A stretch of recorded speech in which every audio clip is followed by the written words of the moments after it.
V veselje in počaščeni smo, da lahko danes na Teološki fakulteti gostimo gospoda Jureta Čeha, rektorja Slovenskega daoističnega templja. Naše sodelovanje traja že nekaj let.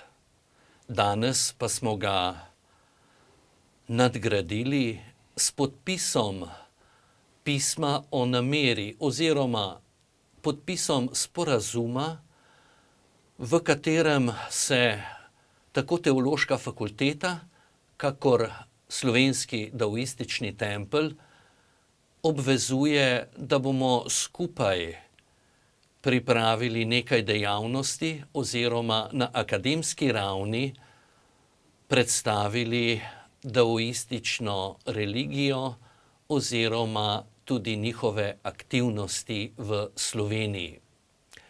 Zato lepo pozdravljam, gospod Jure Čeh, dobrodošli v naši sredi oziroma tudi v tem studiu.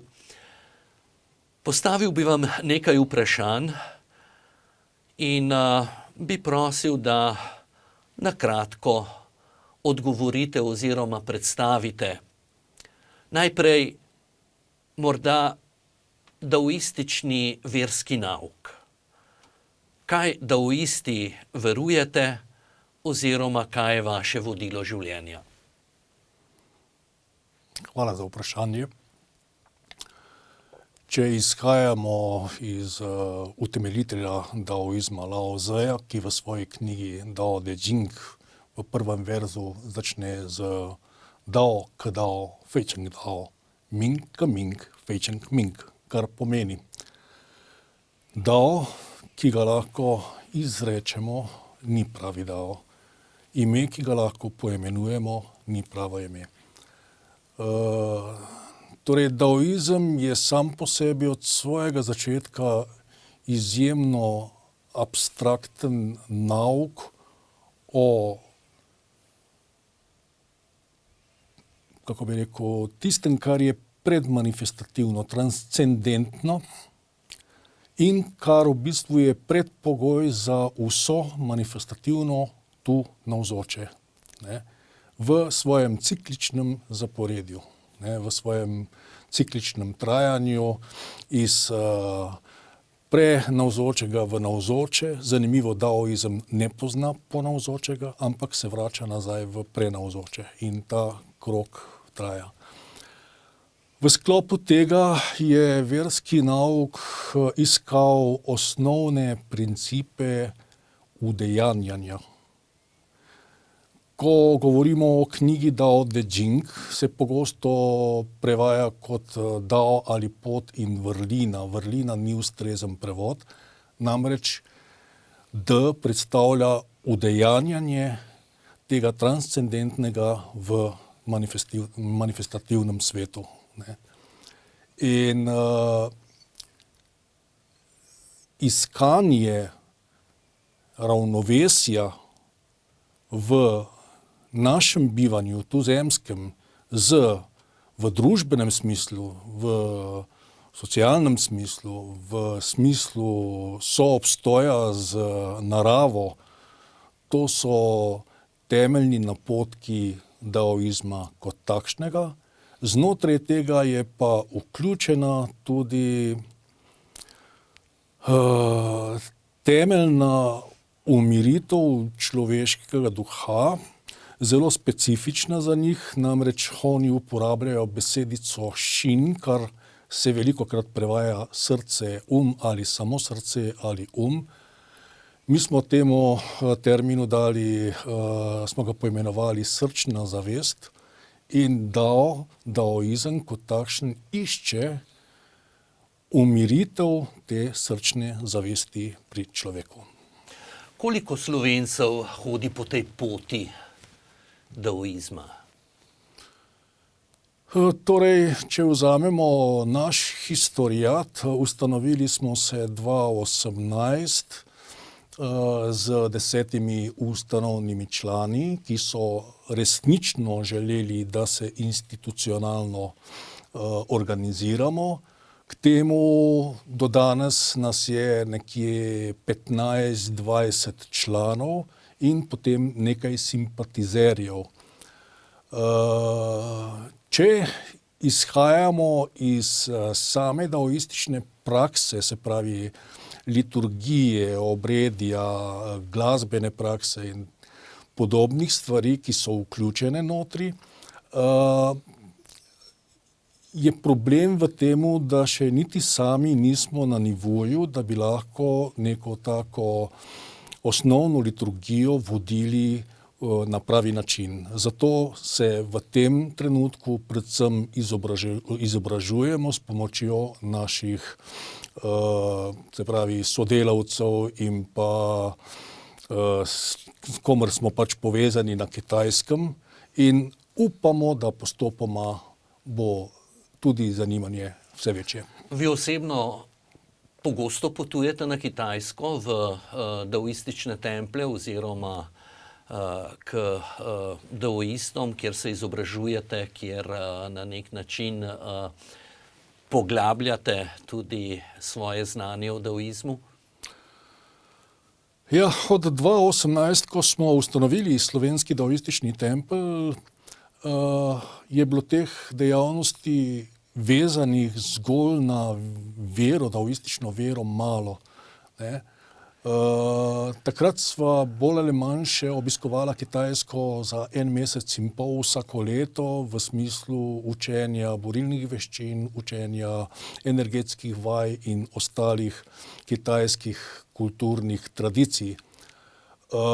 Od leta 2022 in z ustanovitvijo Svetovne daoistične federacije leta 2023, septembra na Maošanu, pa se je dinamika pospešila in smo bili vključeni v tako imenovani East-West projekt, kjer so nas povezali skupaj z samostanom Čongdao Gong v provinciji Jiangxi, zraven mesta Yichun, v 3-letno pogodbo, pri kateri dejansko iščemo načine, kako bi sistem, kako bi učenje, kako bi vire temeljne poskusili prenesti tudi v Slovenijo.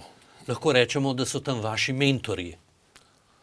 V bistvu smo v enakovrednem odnosu. Naši mentorji bi lahko bili Svetovna daoistična federacija oziroma Kitajska daoistična zveza z sedežem v Bajongguan templju.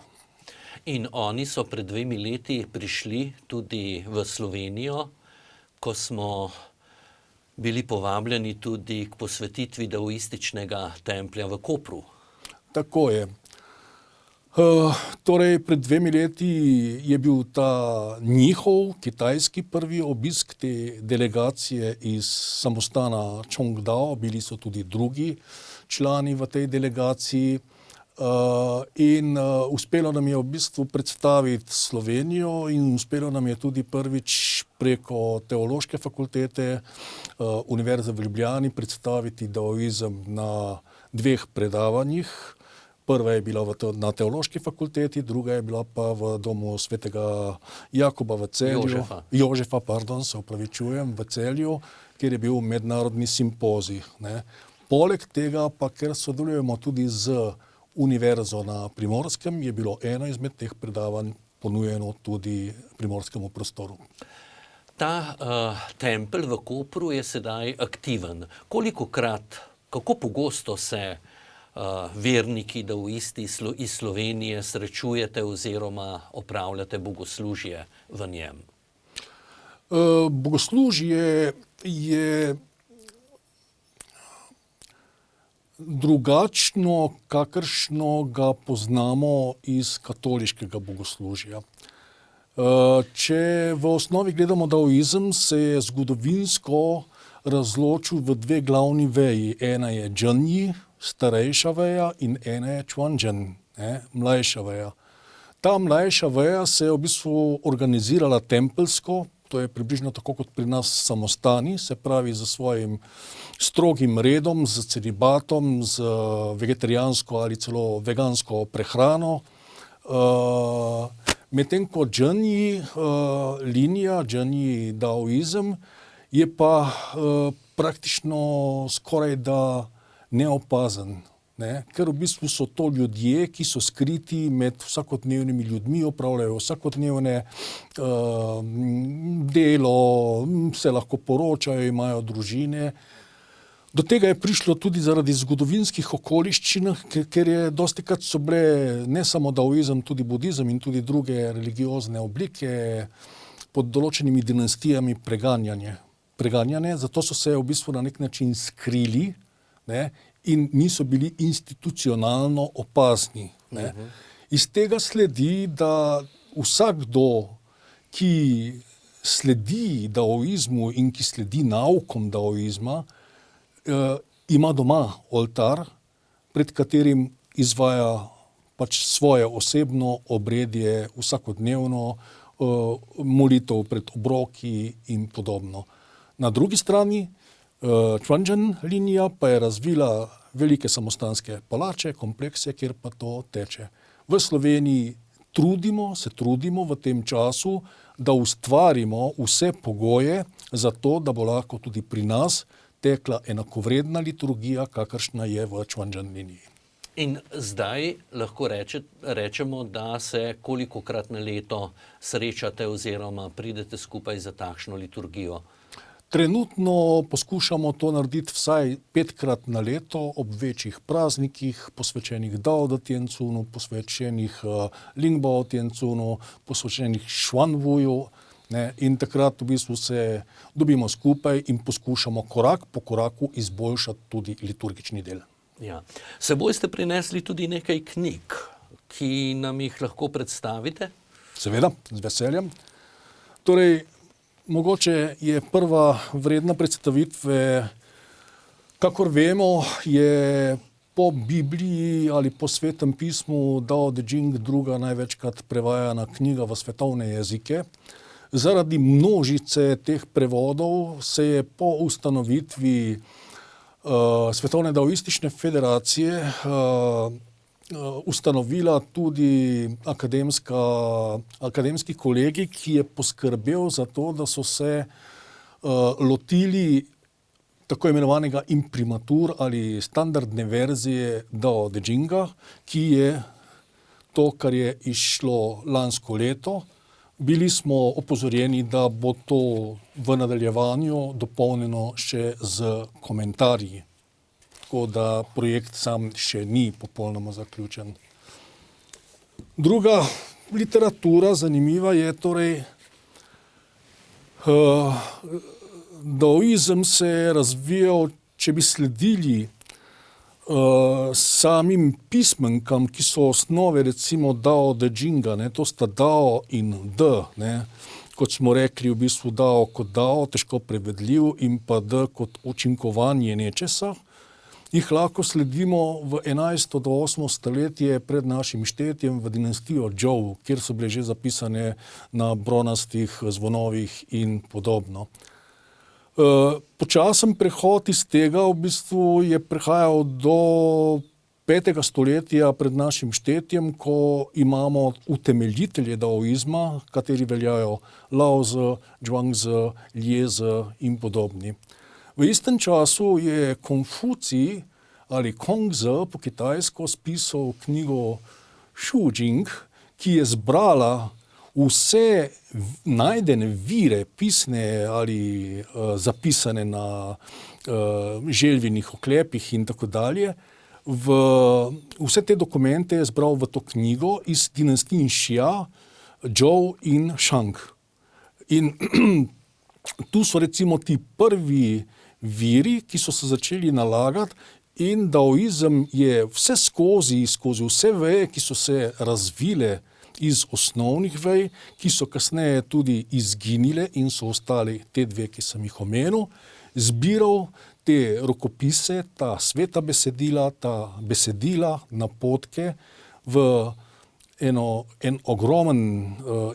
ogromno zbirko knjig, ki danes, zadnja verzija, obsega 99 knjig Dao Zhanga. To je dejansko daoistični kanon. Tukaj sem prinesel s seboj zgolj en primerek, ne.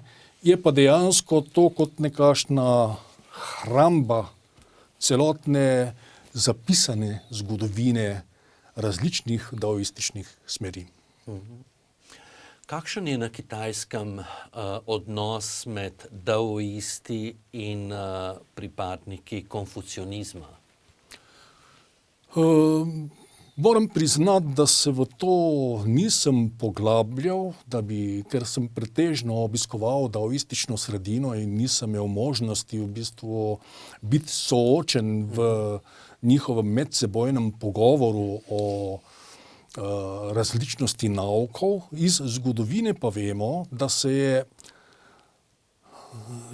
daoizem lahko jemljemo kot izvirno kitajsko obliko nauka, ki je prišla tako, eni jo imenujejo filozofsko, drugi religiozno, skratka danes sinologi nekje ne ločujejo več tega na dao jia pa dao jiao, ampak dejansko vse skupaj je absorbirano v daoizmu. Konfucianizem se je razvijal od 5. stoletja pred našim štetjem dalje in je usporedno rastel z daoizmom kot bolj usmerjen ne v iskanje harmonije, temveč v družbeni red. Ne, kakšen naj bi bil pravi družbeni red, da bi zadeve lepo funkcionirale. Je pa en velik input v 6. stoletju se zgodil z prihodom budizma in v dinastijah Tang, Song so že združevali nekateri misleci vse te tri veje, konfucianizem, daoizem in budizem v tako imenovano sanjia, ali v bistvu sinkretistično verstvo v slovenščini rečemo. In takrat se je tudi pojavilo to, da so se začeli izposojati pismenke, da se je terminologija na nek način malček zamešala tudi, ne, in tako dalje. Kako pa s kristjani, ki jih je tudi čedalje več na Kitajskem, kako daoisti, ki jih poznate, sodelujejo oziroma kakšen odnos imajo do njih? Torej, daoizem je po svojemu konceptu zelo zanimiv v toliko, ker ne izključuje, ne ločuje ničesar, kar se v naši, govorimo o človeku tukaj, ne, se pravi, skozi naše misli, skozi naše razmišljanje, skozi naše odnose pojavlja. Daoizem nima problema s tem, da pač enostavno reče, dao kot transcendenten se na različnih koncih sveta pojavlja na različne načine. Tako da daoizem, recimo krščanstvo, gleda samo kot obliko, ki se je transcendentirala v nekem prostoru. Ne? In to vrstnega problema, identifikacijskega problema nima. Ne? Tako tudi vi nimate v Sloveniji problemov pri sodelovanju s kristjani oziroma z večinsko, na primer, katoliško cerkvijo? Nikakor ne. Po mojem osebnem mnenju je vsaka misel usmerjena v dobro človeka, v dobro sočloveka, v dobro družbe kot takšne, ne, organizacije družbe, in v dobro našega prostora enakovredna in smiselna. In tu se mi zdi iz vidika daoizma, ne, zelo pomembno, da če se srečujemo in če zmoremo, kar radi sami poudarjate, zveličavnost dialoga, potem lahko najdevamo presečne množice. Ali v Sloveniji sodelujete oziroma imate stike, kontakte tudi z drugimi verskimi skupnostmi? Muslimani, poleg katoliške cerkve so še druge, evangeličanska, pravoslavna, tudi v Kopru so zelo aktivni pravoslavni in muslimani. Imate z njimi tudi kakšne, rekel, skupne projekte? Ne, trenutno ne. Torej, zaradi širine materije, ki jo pridobivamo iz Kitajske, iz vira, in zaradi majhne skupnosti, ki smo, verjetno še nimamo teh možnosti, da bi razvijali širša, recimo, sodelovanja, čeprav bi bilo zelo zaželjeno. Če bo prilika. Če bo prilika, z veseljem, lahko v bistvu se ustvarja pogovore na podobne teme. In zaradi tega smo na začetku strukturirali zadevo tako, da predvsem iščemo povezave z tistimi akademskimi, znanstvenimi, raziskovalnimi institucijami, s katerim si lahko v bistvu materijo, ki jo pridobivamo, v bistvu delimo in jo v bistvu prezentiramo na ustrezen način tudi slovenskemu človeku. Tako tukaj recimo za nas je izjemno aktualno Teološka fakulteta kot takšna, kjer smo že v bistvu pokazali neke svoje rezultate z medsebojnim sodelovanjem. Potem je tu za nas pomembna Univerza na Primorskem, kjer imamo sodelovanje vzpostavljeno že praktično 15 let in ga tudi postopoma gradimo. V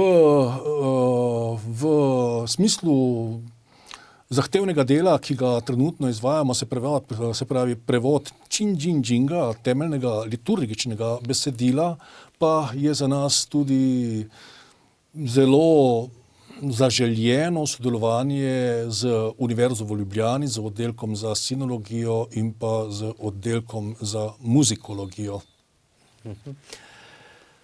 Eno tako, bi rekel, vprašanje kot češnja na torti. Kaj lahko daoistična misel prinese Slovencem danes oziroma slovenskemu človeku, ki je danes razpet med najrazličnejšimi aktivnostmi in predvsem pa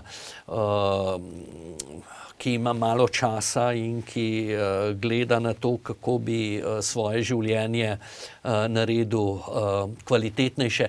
Kaj lahko daoistična misel ali konkretno vaša daoistična skupnost ponudi slovenskemu človeku?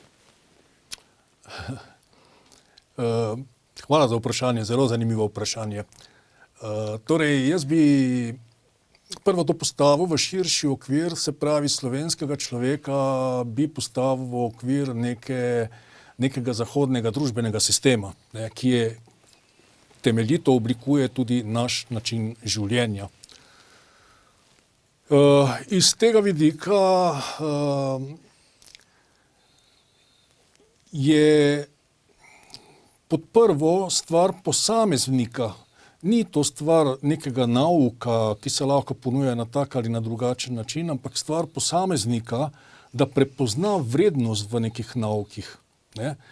Da prepozna v bistvu vrednost v tistemu, kar ga bolj osredišča, kar ga bolj umirja, kar ga ustrezne povezuje z okoljem, kar v bistvu ga prepriča, da količina in kopičenje nista edini vrednoti v življenju, ampak da so veliko globje zadeve tiste, ki so temeljne zadeve našega obstoja. Če pogledamo karikirano, človek je na tem svetu od rojstva do smrti. Zakaj to življenje porabljamo?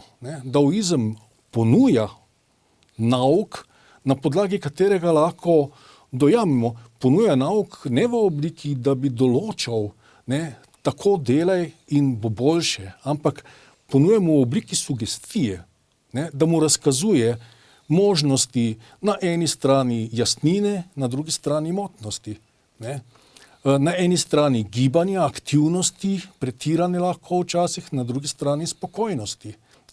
In ne govori, da je spokojnost pa jasnina boljša od motnosti ali gibanja, temveč govori, da je potrebno znati najti v našem življenju ravnovesje med temi stvarmi.